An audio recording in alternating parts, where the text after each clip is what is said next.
I know this episode is long overdue. I've been reading the comments, guys and girls. You've been wanting to see Project RS125 and I've been wanting to see it run too.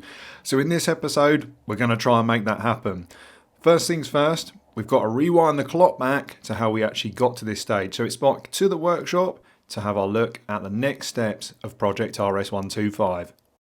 In the last episode, you watched me over the Christmas holidays paint the RS125 in the garage. Certainly a challenge, very messy, very time consuming, but absolutely thrilled with the outcome. It was now time to start putting some new shiny bits on, and that came from HEL Perfromance, their new master cylinder and clutch perch. Now I say new to me, but they have actually now got a brand new model out which looks absolutely fantastic. I've got no regrets for having this variation because, well, this is massively overkill for the RS125, but because how good the parts have been on the R1M, I just had to put them on the RS125 as well because they are just absolutely fantastically crafted. Proper British engineering. Love it. There's nothing more exciting than fitting new shiny bits. Now obviously I had fitted the original master cylinder and lever to the bike because I initially didn't plan to put the HEL Perfromance stuff on there, but it's just so pretty it had to be done. So the first job was to actually strip all the bodywork back off the bike because I wanted as much room as possible to put the master cylinder on and the clutch perch, and we were also going to have to do engine work and the wiring loom, so it certainly was easier just to put this all to one side and get it out of the way. And thankfully, because of it being race fairing, it is pretty to unbolt. Even the normal stuff, to be fair, is pretty easy because you haven't got all lights, indicators to worry about. It's a couple of screws, everything can be removed, and we then put it all to one side as we definitely don't want to scratch or damage anything whilst we're working in the garage. I'll do a quick mock-up with the clutch lever perch. I just want to see how the levers look on the bars, and yeah, as you can imagine, absolutely thrilled. But we did need to move on to the front brakes. Unfortunately, I hadn't actually put any fluid in the system yet.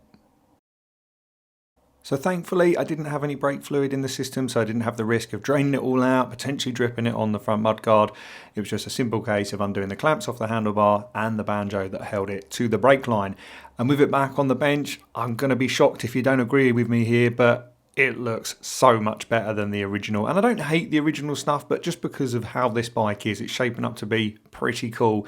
This master cylinder and clutch perch really just finish it off for me.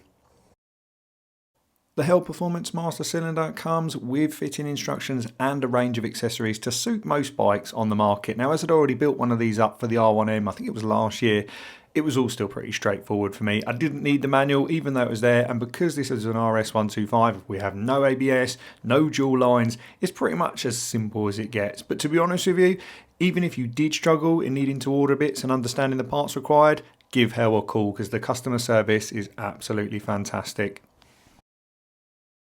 With the HEL Master Cylinder built up, we can then head back over to the bike to fit it to the handlebar. This is the first proper look of it being fitted, and yeah, I think the black and the red just works so well with the colour scheme on the bike anyway. But essentially we bolt it to the handlebar, and I'm fortunate enough to say the hose is a HEL Perfromance I've got on there, but it actually works on the standard master cylinder and it bolts straight on to the HEL Perfromance one. So it's obviously got a very similar location because I thought there might be a chance I need to get a slightly longer hose or one with a different angle, but pleased to confirm, bolted straight into place, and we can then do those banjos up and the two Allen keys securing it to the handlebar.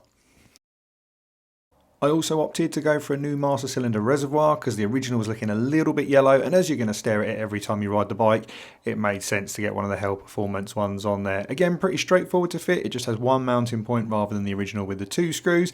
Undo the old one, put the new one on, job's a good one, and then we're ready to torque everything up. And now this all comes in the instructions with the torque settings required for the bike. It's always important to do this because you certainly don't want any leaks from your brake lines. It's now time to get some brake fluid in the master cylinder and the lines. This is a pretty straightforward process of essentially pouring fluid into the reservoir, giving the lever a couple of pumps, and then you need to open the nipple on the caliper and the nipple on the master cylinder as well. You do these independently, backwards and forwards, until you work all the air out of the system. Generally, I start with the master cylinder, get a little bit of pressure, nip that back up, and then it's back down to the caliper side. I also cheat a little bit by using a vacuum bleeder. This is a much faster way of pulling the fluid through the system to get rid of the air, but because it's a single line with no ABS, it really wouldn't take you long just to pump this up by hand. But I'm not going to go into that in this video. If you do want to see more tutorials like that, let me know in the comments, because it's always great to see what you want to see, what you want to watch, and I'm happy to put the content forward. But for this installation, I just use ATE Type 200 brake fluid, which is a DOT4, and it's suitable for fast road, and I've used it on track as well and never had any issues. Pretty reasonably priced for £20 a litre, and it's always done me proud.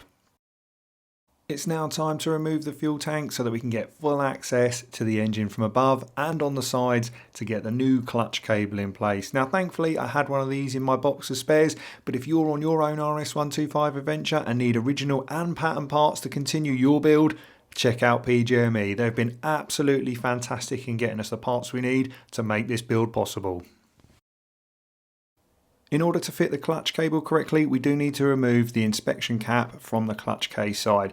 This is pretty straightforward. It's just an Allen key, and once it's been opened, you'll then be able to see just the corner of the clutch lever arm from inside the cover. Now the reason we unhook this is we are going to need to push the clutch cable through and then fish it and hook it on to the arm inside the clutch casing. It'll make more sense when you're doing it yourself, but yeah, camera angle's a little tricky on this one to show it all. With the clutch cable connected, it seems we've got lots of slack, even with the tension pulled completely out the cable. So we actually need to make some further adjustments, which I'll show here. Removing the centre cap now allows for adjustment of the clutch arm itself. There is a special tool for this, but as you can see here, I've actually managed to make this out of a pair of mold grips. I think it was an 11mm socket and an Allen key that can go through the middle, because essentially you need to hold the bolt, undo the Allen key, set the position, and then torque it back up. Again, not a difficult job, and you could easily think to yourself, Christ, I've got the wrong length clutch cable here, because this is the only bike I've ever seen this method of being able to adjust a clutch like this from inside when the casing's all on the bike. Normally, if you get the wrong length, it's not going to work, but this gives you massive adjustment when you need it most. Pleased to report, with good pressure on the clutch, we appear to have set everything up correctly, and we can simply screw those inspection caps back in and move on to the next job. It's then on to the carb, where I make some quick trim in to the inlet manifold rubber as it had a slight overhang. And something else that's pretty exciting that we've got from PGME is the V-Force reed blocks. I'd heard such good things about these in the past, I was itching to try one out on this bike. The V-Force reed block certainly looks mega compared to the standard, and as I had a lovely clear path running through my carburetor now with the trim rubber, I was quite disappointed to see the overhang on the V-Force reed block, which I've done in marker pen here. Now, I couldn't really get a great camera angle of this because it's quite dark in the inlet track, but essentially it was overhanging, and what this meant was any air coming into that V-Force reed block was going to hit the side, potentially causing turbulence, and from experience, that generally results in a power loss. So I'm surprised, especially when I posted it on the Aprilia RS125 Facebook group, there wasn't really much comment about it. Mine couldn't be the only one that's done this, and as I say, I did some more digging online, couldn't really get to the bottom of it, but I thought, do you know what? I'm going to modify it. Maybe the V-Force reed block was built for the 28mm carb. Maybe it's a generic block that's built to suit a range of motorcycles and it's just not been quite completely tailored to the RS125. Who knows? But it was difficult to remove the inlet petals on the intake side, on the sort of inner edge, so I made the decision to leave these in, and then once I'd done all the work with the Dremel of carving them out, I could then give it a good blast with some brake cleaner to make sure all that dust was removed, put it back together, and then we'd have a nice clean track running through the inlet. Next, it was time to take the carb apart to change the main jet, which controls your high-speed fueling. Now, so much information on the internet about these, you can really go down a rabbit hole with it, but ultimately what I needed to do was make sure I was running slightly richer than stock anyway, because I'd got rid of the oil pump off the engine and it was now going to be in the fuel tank in a premix. This can actually make the bike run leaner. Generally you don't want to be too rich or too lean, but if you go rich you're generally going to see poor performance. If you go too lean you're going to blow the engine up. Now thankfully Spence had ordered some jets when he did his 34mm carb, and I've gone from, I think it was a 155 standard main jet to a 162, and ultimately we're going to go for a ride, see how it reacts, and then if it is too rich we can start bringing it down to lean it out, because we definitely don't want to blow this engine up. But it's pretty straightforward, like I say, 3 screws on the float bowl, and then you're in to the carburetor and you can access all the jets. We can now take the completed inlet assembly back over to the bike and bolt it all up to the engine. Using a torque wrench, we want to make sure everything is perfect. We don't want anything coming loose on that first start or any ride in general. But it's all pretty straightforward how everything bolts back together, as you can see here.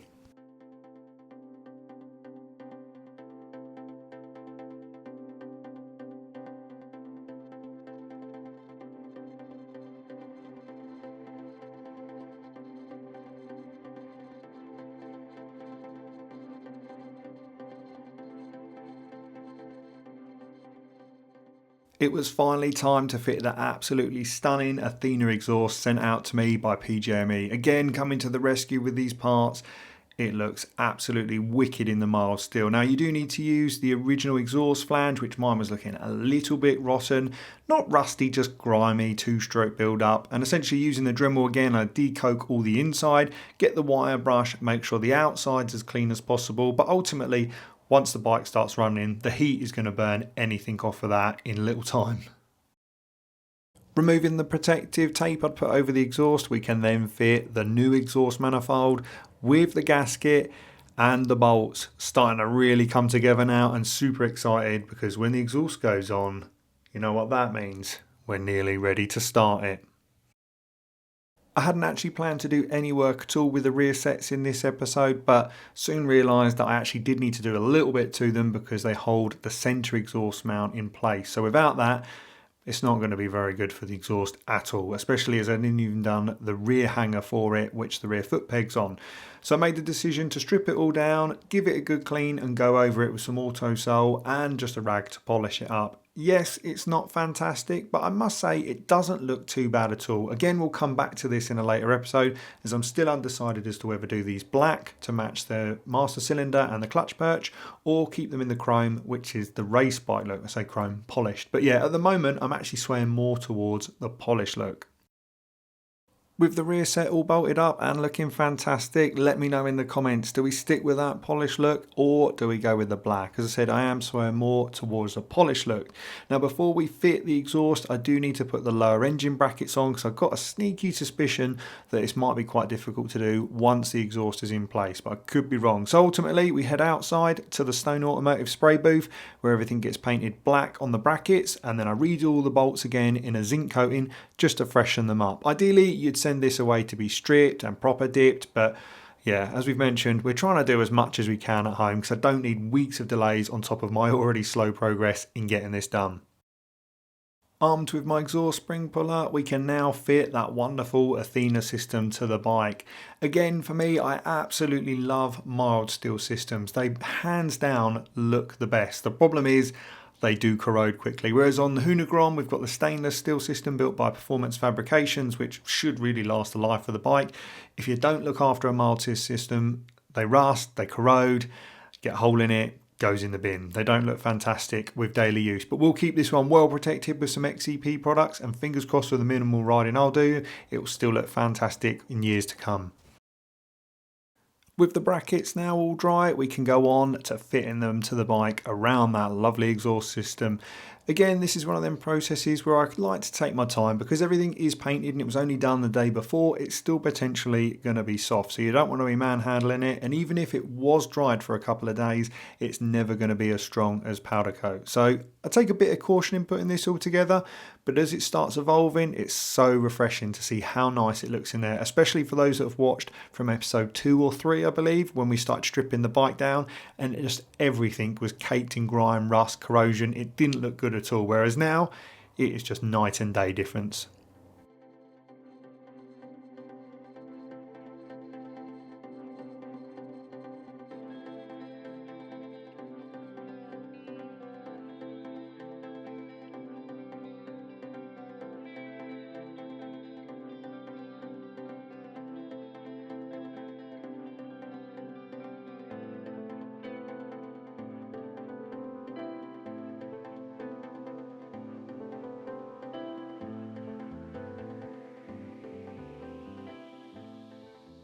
Simply lovely. That looks absolutely gorgeous, and we can now move on to fitting the radiator. And now I'm quite fortunate that, again, with that spare donor bike that I got of all the bits, I had a radiator that looks in fantastic condition with polished ends on it. Really chuffed with that because it sort of works with the theme of the bike. And I made the decision to pick up some red hoses as well.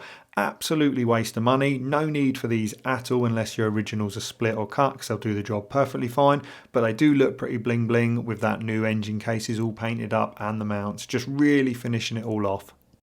Next on the to-do list was the throttle cable. Now ultimately I do want to go with a custom one-piece line from the grip down to the carburetor, but for testing purposes I can take the original, remove the oil pump assembly off of it, and then we should just have a single line to operate the carb. I do believe I might need an angle fixing for the carb itself to clear the underside of the fuel tank, but again, for the test purposes this will work fine. The next item to fit is a new spark plug. Now again, you do need to make sure you're using the right one here, especially between the different RS125s powered, because a restricted bike runs a different plug to a de-restricted bike. And as we're running full power, hoping for that magical 30 plus horsepower, we're going to need the one I'm fitting here. The cradle can now go back in that holds the coil and the battery in place. At this moment in time, we're not going to be putting a battery in there. We're going to use a jump system, but we'll come back to that on the first start. But we also need to install the throttle cable in position. I'm not really 100% sure on the routing. Problem with these old bikes is it's got very limited information with images out there. You're trying to use the Haynes manual with black and white photos. Yeah, I really could have done with taking one apart from the beginning rather than buying two donors. But ultimately, the throttle cable goes in and the throttle works. So we have some control over that when we take it out for the first ride and the first fire.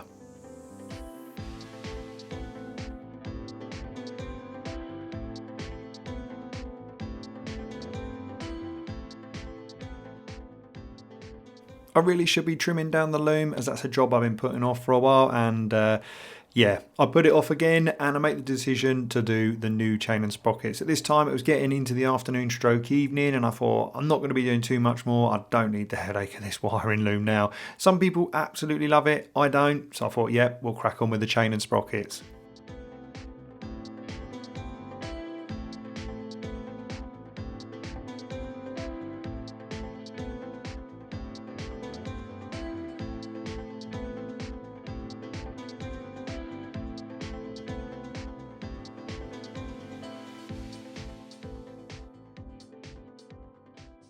The new chain is a generic one, so it needs to be cut to the correct size.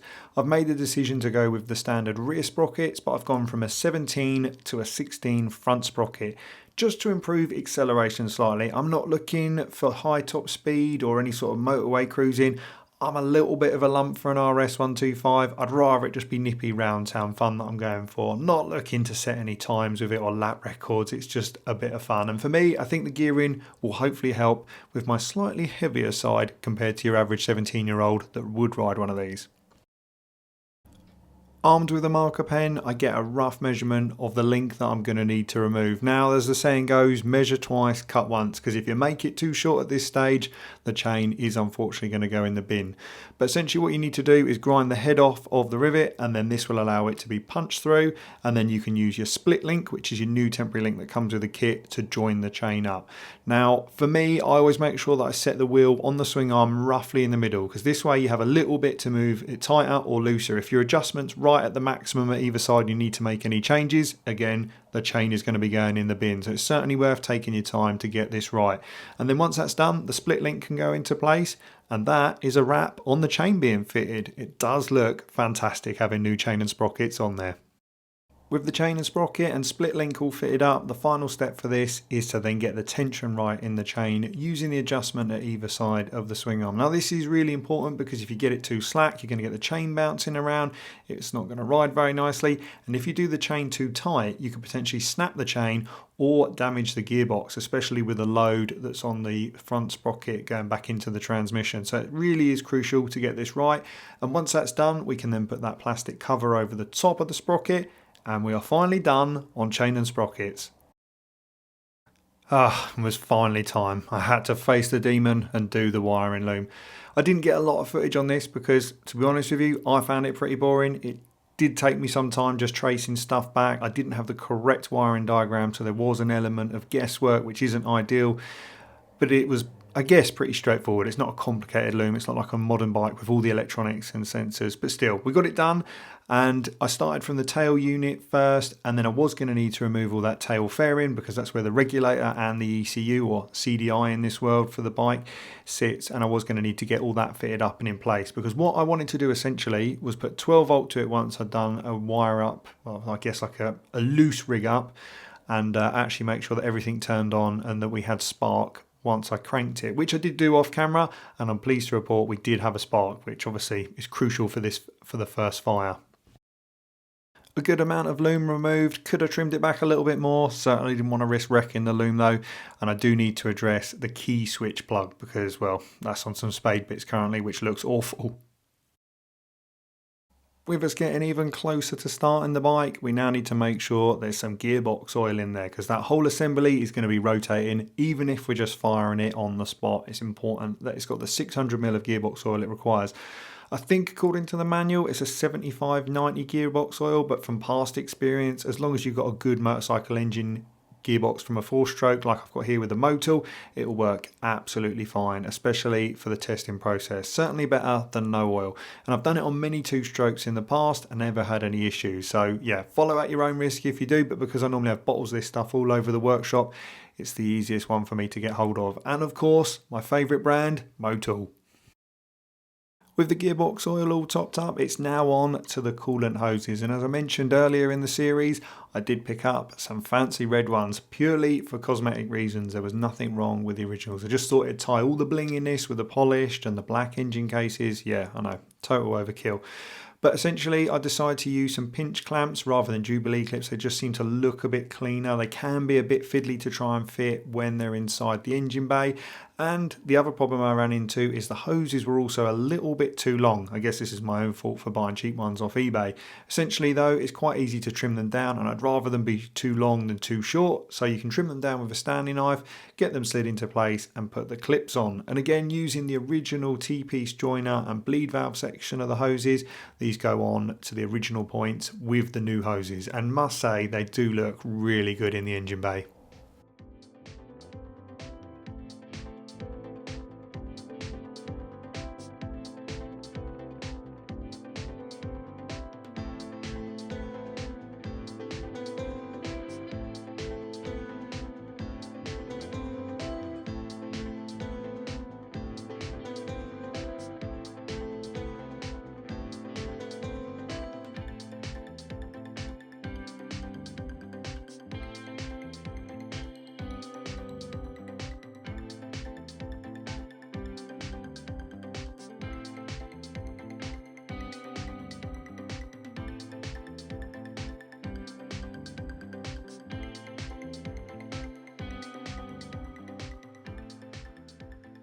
With all the lower red hoses now fitted, it was finally time to get the expansion tank, or coolant reservoir as it's known, fitted. Now this one wasn't looking fantastic, so with the powers of some trusty XCP Professional, I give it a good spray over, and I must say, considering it hasn't been bleached or anything like that, it does clean up really well. But I've seen some cool stuff on the internet restoring these that we may play with at a later date, but it is out of sight, so I'm not too worried.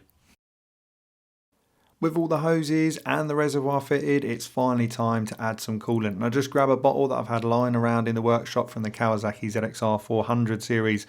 It's not any preference to Halfords, but it was just the only one I had in the garage. And as shown here, unfortunately, I did have a slight leak, but it turned out just to be one of the clamps wasn't squeezed just tight enough.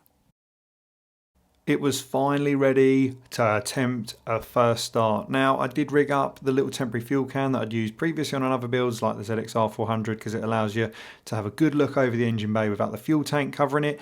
And I had to make sure that we put some premix unleaded in there, because obviously we don't have the oil pump now.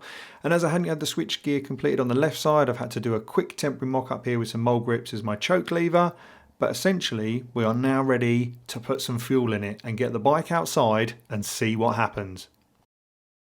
With 300ml in the temporary tank, it was time to turn on the fuel tap to see, well, what would happen. And yeah, unfortunately, as you can see, the float bowl is filling up, and then shortly afterwards, I start seeing a leak come out the bottom.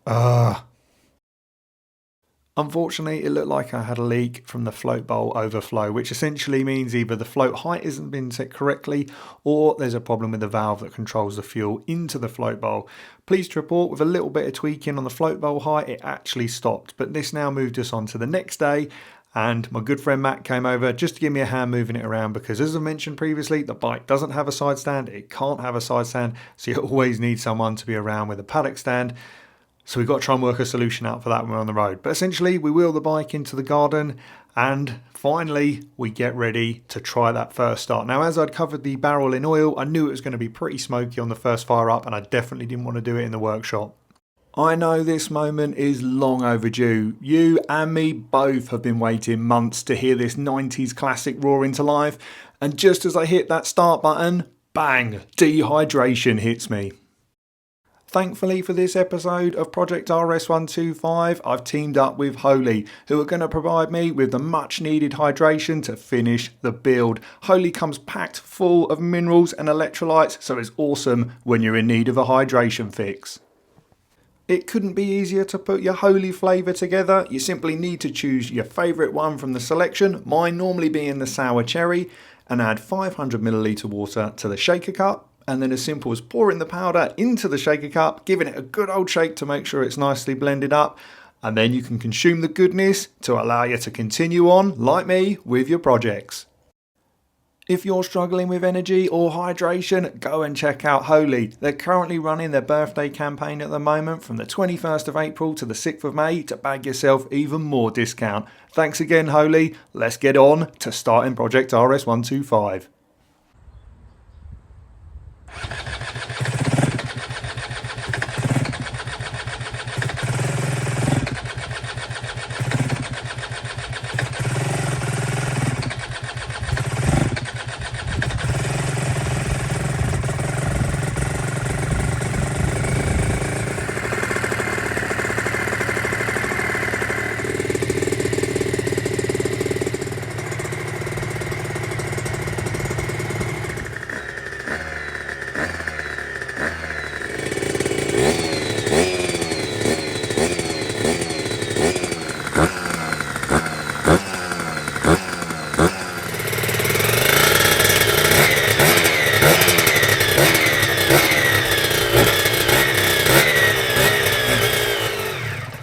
The plan was to get a couple of heat cycles into the old girl, just gentle revs on idle.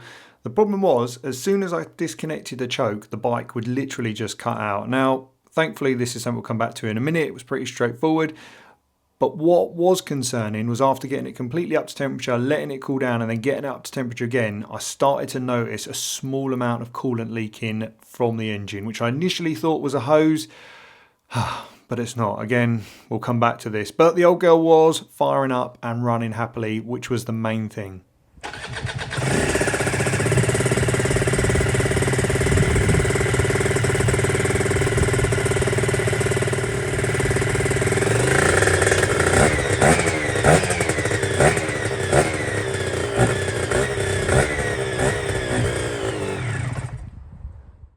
As you can see, I used a little tray to catch the driplets of coolant. Now, it's not bucketing out of there, but on a freshly built engine, it's not something you really want to continue on with. I do one more start just to see if it is a hose, and unfortunately, it looks like it's coming from the base of the cylinder and the crankcases. So I've either got an issue with the gasket, on the squish gasket that is, or something's leaking from above that I just can't see. But at this point I decide it's time to pull the test in. We're not going to keep running it because if I have got coolant leaking, I don't want it getting into the cylinder and watering down the oil mix that we've got trying to lubricate our newly built engine. So yeah, it's back to the workshop, unfortunately. Sadly, it's really difficult to see on camera, but it's literally leaking very minutely out of that base gasket. The good news is the carburetor stalling issue turned out just to be a blocked idle jet. I'm not sure how I missed that, but easy fix. With that done and out of the way, I still needed to fit the new screen that arrived from Paul at PJME. Again, he does fantastic work for the RS125s by getting a lot of stuff reproduced that's no longer available from Aprilia, and the screen was one of them because mine had gone horrible and yellow, so I definitely wanted to switch it over. The only thing that was an issue is I needed either like a perforated vinyl to go on the bottom section to hide the back of the clocks, which is standard, but as I didn't have that, And I did have some spray paint, and remembering back to my Model RC car days, if I painted the inside of it black, I would then have a nice gloss black finish on the outside, which really did look fantastic in finishing that front end off. That wraps up another episode on Project RS125 as it sits here now in the naughty corner until I can motivate myself to investigate that engine leak, which I just got a horrible feeling I'm going to have to drop the engine out again, which is not ideal. So yeah, going to need to arm myself with some holy energy rather than hydration. If you are interested in supporting the channel, get yourself some holy using the affiliate link in the description. Until next time, guys and girls, thanks for watching and I hope you enjoyed.